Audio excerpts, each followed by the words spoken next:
Assalamualaikum warahmatullahi wabarakatuh. Saya Gita Marij, selamat datang di channel saya.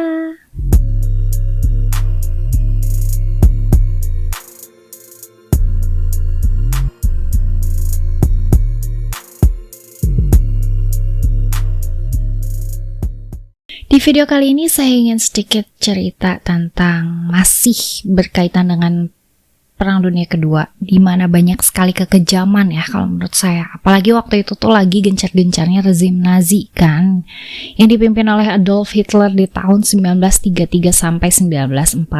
Jadi Perang Dunia Kedua itu bisa dibilang kayak lagi banyak-banyaknya banget hal-hal yang mengerikan selain masalah peperangannya gitu. Nah, yang ingin saya bahas di sini adalah tentang rezim yang berkaitan dengan rezim Nazi tersebut. Yaitu ya, memang Nazi itu kan kita kalau kelintas aja gitu kata Nazi, pasti yang ada di benak kita adalah kekejaman. Bukan cuma dalam hal peperangannya aja gitu kan, tapi juga ternyata dalam bidang ilmu pengetahuan. Jadi kejamnya tuh merata gitu, dari A sampai Z tuh mereka emang kejam. Udah Nazi tuh udah gak punya hati deh gitu sama sekali. Bahkan bukan cuma punya hati, tapi rasa peri kemanusiaannya aja gak ada gitu. Terbukti dari beberapa eksperimen yang mereka lakukan sepanjang Nazi itu berdiri gitu. Mereka tuh melakukan eksperimen, si dokter-dokter Nazi itu melakukan eksperimen yang awalnya tujuannya itu untuk mengobati tentara-tentara mereka yang lagi bertarung. Jadi kalau misalnya terluka gara-gara apa, dicari tahu obatnya apa gitu. Cuman yang bikin jadi kayak ngeblunder, jadi yang nggak benar itu adalah ketika mereka melakukan ini tuh kepada manusia yang tidak bersalah. Maksudnya mereka tuh ngambil subjek lain yang memang dalam kondisi yang sehat dan sengaja disakitkan, bahkan mereka tuh nggak segan-segan membunuh mereka. Jadi bisa dibilang ribuan nyawa melayang sia-sia cuman untuk eksperimen ini gitu, yang eksperimennya tuh sebenarnya sama sekali nggak guna gitu. Dari sekian, dan itu bukan cuman kayak 1, 2, 3 eksperimen doang, ini puluhan eksperimen yang mereka lakukan, dan banyak dokter juga yang terlibat gitu. Aneh sih, nggak ngerti di mana rasa kemanusiaan mereka gitu. Yang awalnya itu tadi mereka yang nyoba untuk mengobati para tentara, untuk mencari tahu gitu kan, kalau misalnya terluka seperti ini obatnya apa. Tapi lama kelamaan tuh mereka kayak entah ada gangguan mental atau gimana, intinya jadi kayak yang sengaja menyakiti. Bahkan ada subjek-subjek, ya maksudnya kelinci percobaan yang mereka jadikan subjek itu bertahan hidup, mereka matiin gitu untuk kepentingan otopsi. Kan itu gila sih. Emang pemimpinnya juga udah berdarah dingin gitu. Jadi dokter-dokter yang bersangkutan yang emang kerja di situ juga sama-sama udah yang kayak gak ngerti deh mereka makhluk apa gitu. Yang berikut ini saya ingin cerita tentang 5 eksperimen aja, 5 dari sekian puluh, entah deh berapa puluh, apa 20, apa 30 eksperimen kejam yang selama ini dilakukan oleh rezim Nazi. Yang pertama itu adalah eksperimen tentang obat luka sulfanilamide gitu. Jadi waktu perang itu kan tentara suka terluka ya. Namanya juga perang, terluka pasti. Ada yang terluka gara-gara gas gangren namanya ya. Nah itu tuh kayak semacam penyakit yang bakal menghambat suplai darah ke bagian tubuh. Mereka otomatis harus putar otak sih, para dokter yang dipekerjakan ini otomatis harus putar otak. Gimana caranya mengobati tentara yang terluka gara-gara itu tadi. Harus digimanain gitu kan. Nah ini kan berbahaya ya. Nah mereka tuh untuk melakukan pengetesannya itu dengan cara mengambil subjek yang itu tadi, yang random, biasanya dari tahanan ataupun sipil, warga sipil. Mereka ambil, terus mereka sengaja bikin luka. Mereka itu sih beberapa subjeknya itu udah gitu diolesin sama bakteri yang memang bisa menyebabkan kayak infeksi, tetanus, pokoknya semua deh. Itu si lukanya itu sengaja diolesin. Abis itu kesakitan, jelas kan, orang-orangnya kesakitan. Terus abis itu misalnya diolesinnya di sini, nah terus di bagian sininya tuh mereka ikat supaya si darah yang terinfeksi ini tuh nggak menjalar kemana-mana. Jadi mereka pengen tahu kayak gimana sebelum diobatin nih. Mereka pengen tahu dulu bakal kayak gimana. Abis itu baru abis dihentikan di ikat tersebut, baru deh diaplikasikan sulfanilamide ini.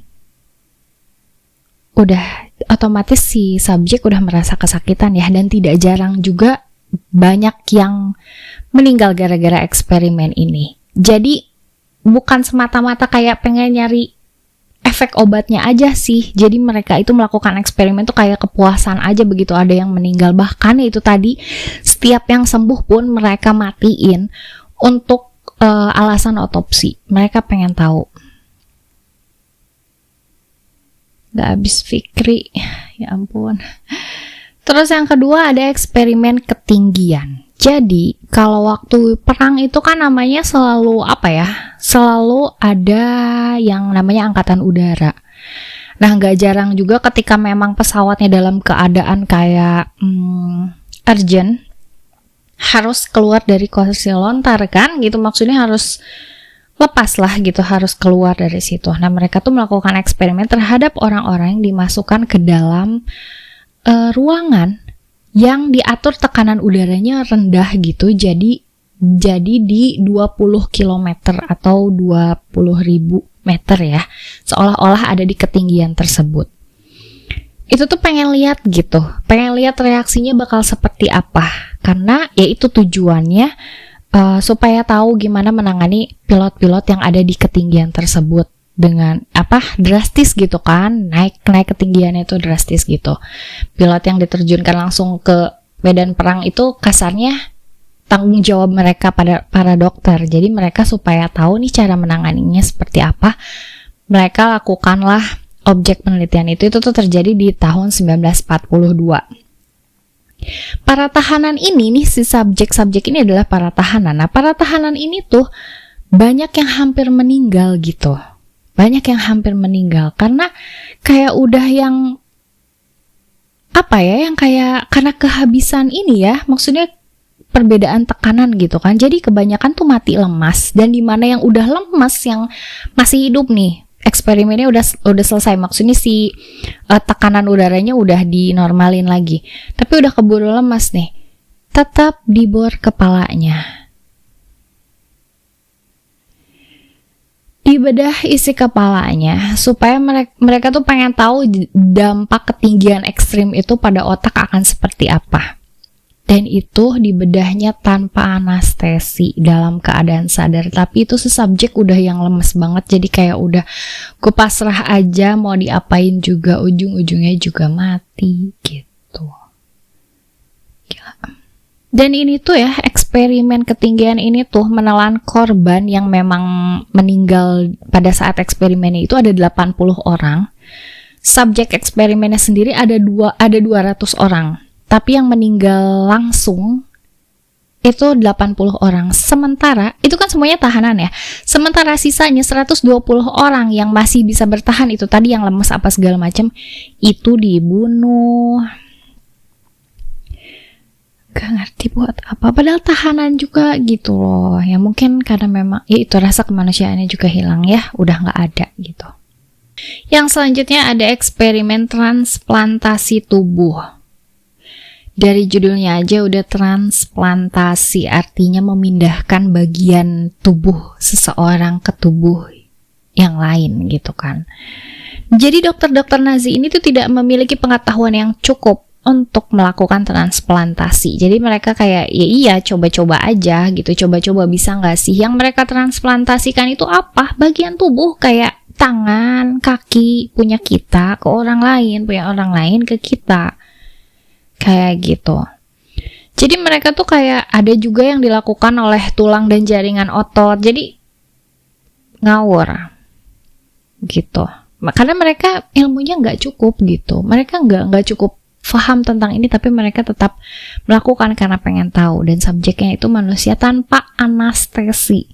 Jadi kebayangkan mereka itu menahan sakit yang luar biasa. Selain infeksi, menahan sakit yang luar biasa juga. Karena yang namanya dipotong terus disambungin lagi sama bagian tubuh yang bukan milik kita, yang nyambunginnya juga tanpa ilmu pengetahuan gitu. Jadi banyak banget korban yang meninggal gara-gara menahan rasa sakit, infeksi, bahkan cacat seumur hidup. Nah, yang cacat seumur hidup itu tuh dibunuh secara sadis juga. Jadi nggak ada dari hasil eksperimen ini yang bertahan hidup, itu nggak ada yang dibiarkan hidup. Jadi kalau misalnya ada yang bertahan hidup, itu bakal dimatiin dengan cara yang sadis itu tadi. Jadi yang mereka ambil itu adalah tahanan yang ada di Camp Ravensbrück. Jadi pada saat itu tuh banyak mereka tuh, para dokter itu menganggap bahwa tahanan itu kayak udah tinggal comot deh, udah bukan manusia. Jadi mereka bisa melakukan eksperimen pada siapapun yang ada di tahanan tersebut. Nah, itu salah satunya itu ya, dengan melakukan transplantasi tubuh yang sia-sia karena tidak menghasilkan apa-apa dan gak ngerti tujuannya juga apa. Yang selanjutnya adalah eksperimen senjata beracun. Nah, ini juga gak kalah serem dan kejinya sih. Jadi para peneliti ini di Camp Buchenwald itu melakukan uji coba memakai beragam metode eksekusi menggunakan senjata beracun. Jadi si racun-racun kayak sianida, terus asam karbol, mereka tuh pakai untuk kayak dimasukin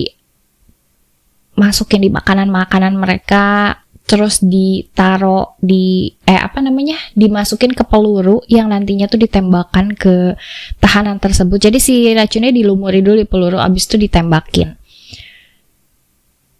Bener-bener langsung ngebunuh aja gitu. Jadi selain di makanan, di minuman. Nah, kalau misalnya ada yang bertahan hidup, ada yang tidak kenapa-napa akibat racun tersebut, itu tetap dimatiin, tetap dibunuh, tetap dicekokin racun, dan supaya kayak jasadnya tuh diotopsi. Mereka tuh pengen tahu gimana reaksi otak manusia kalau kena racun. Oke. Yang selanjutnya ada eksperimen sterilisasi massal. Di mana sterilisasi massal ini tentu tanpa persetujuan subjek. Jadi si subjek tidak pernah dikasih tahu mereka bakal diapain, pokoknya diambil aja untuk dilakukan eksperimen gitu kan. Nah, ternyata akan disteril secara massal. Nah, itu dilakukan pada pria maupun wanita pada saat itu yang ada di Camp Auschwitz dan Ravensbrück juga ya. Jadi camp lainnya juga gitu. Itu pengaplikasiannya itu kayak dilakukan serentak aja gitu. Nah, kalau misalnya yang laki-laki itu dilakukan pengebirian. Untuk kayak kayak menahan populasi gitu kan. Untuk menahan populasi itu dilakukan pengebirian. Jangan berekspektasi bahwa pengebirian itu dilakukan secara steril atau secara manusiawi. Oh enggak usah sedih. Pengebiriannya juga dilakukan tanpa anestesi. Jadi banyak korban yang meninggal akibat pendarahan, infeksi, dan menahan rasa sakit yang luar biasa. Tuh, kayak gitu, udah bikin geleng kepala banget deh. Dan mereka tuh kayak memantau banget gitu perubahan orang tersebut setelah dikebiri akan seperti apa. Nahan rasa sakit loh, karena nggak pakai anestesi dan nggak tahu apa-apa gitu kan mereka tuh yang tiba-tiba dilakukan seperti itu aja. Dan yang nggak kalah merindingnya itu adalah wanita ya. Dengan wanita ini sengaja itu dimasukin kayak alat tertentu, dimasukin ke dalam rahimnya yang bikin dia supaya tidak bisa menghasilkan sel telur gitu, supaya tidak terjadi pembuahan. Jadi dimasukin alat gitu. Dan itu tuh banyak banget, gara-gara itu banyak yang meninggal gara-gara kanker serviks. Pendarahan hebat, pendarahan rahim hebat. Dan jelas banyak yang meninggal juga gitu gara-gara itu. Ya oke, kalau misalnya kita lihat di masa sekarang di Indonesia ada KB, ada keluarga berencana. Kalau zaman rezim Nazi itu seperti itu, sterilisasi massal yang gak ada sisi kemanusiaannya deh sama sekali. Walaupun mungkin tujuannya adalah untuk menekan populasi ya, tapi rasanya sih harusnya dipertimbangkan ya. Maksudnya otaknya dipakai lah, atau seenggaknya sih rasa kemanusiaannya dipakai. Jangan yang kayak gitu-gitu amat lah, gitu kan ngeri juga ya kita lihatnya gitu. Jadi nih ya, abis dikebiri nih, kalau misalnya orang-orang itu udah pulih apa segala macam, itu masih diteliti juga sama si dokter. Ini bakal bakal merubah habit nggak? Bakal ada yang berubah nggak sifatnya, kelakuannya, kebiasaannya, itu diteliti lagi. Tapi, nah mereka yang survive itu tuh tetap nggak nggak lantas diapresiasi gitu wujud mereka bertahan hidupnya, melainkan ujung-ujungnya dibunuh juga dengan cara yang keji. Terus ada lagi nih eksperimen sepasang kembar gitu, eksperimen untuk orang-orang yang kembar. Jadi ada kurang lebih 1.500 pasangan, 1.500 pasang anak-anak kembar, anak-anak nih ya, anak-anak kembar yang terlibat dalam eksperimen tersebut. Dan kurang lebih ada 2.000 subjek yang tidak bisa bertahan atau meninggal. Jadi eksperimennya ini kocak, kayak pengen banget deh gitu sama para dokternya gitu ya. Eksperimen mereka yang terlahir kembar itu dilakukan eksperimen kan, kayak gimana ikatan batin mereka, yang satu kalau disakitin yang satu lagi sakit apa enggak, nyampe mereka tuh ada yang dijahit berdampingan untuk kayak ini tuh mereka bakal jadi kembar siam gak ya gitu. Padahal kan yang kembar siam itu kan yang memang ya dari lahirnya aja yang udah nempel gitu. Ini yang udah jelas-jelas terpisah malah mau ditempelin gitu sama mereka, dijahit. Dan jangan sedih, dijahitnya juga tanpa anestesi ya. Makanya banyak sekali anak-anak yang gugur dalam eksperimen ini. Dan itu semua eksperimennya untuk apa nggak ngerti, cuman untuk kayak memenuhi ego aja. Gue dokter nih, dokter Nazi, pengen aja lalalala ngambil subjek ini itu dan melakukan eksperimen gila. Makanya sampai ketika Perang Dunia Kedua selesai, akhirnya tuh ada sekitar 15 dokter Nazi yang akhirnya dijatuhi hukuman gantung, jadi didakwa karena memang terbukti bersalah, sudah melakukan eksperimen kejam yang useless, buat apa gitu. Akhirnya mereka dimatiin juga. Padahal kalau misalnya mereka yang akhirnya dijadikan eksperimen, gimana ya?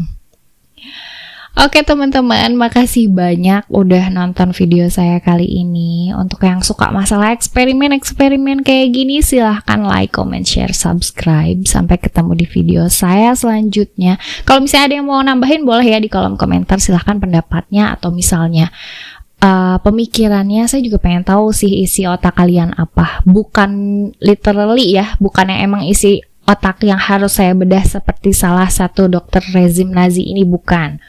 Tapi saya ingin tahu pemikiran gila kalian seperti apa. Silahkan tulis di kolom komentar. Jangan lupa like, comment, share, subscribe. Sampai ketemu di video saya selanjutnya. Saya Gita Marici undur diri. Assalamualaikum warahmatullahi wabarakatuh.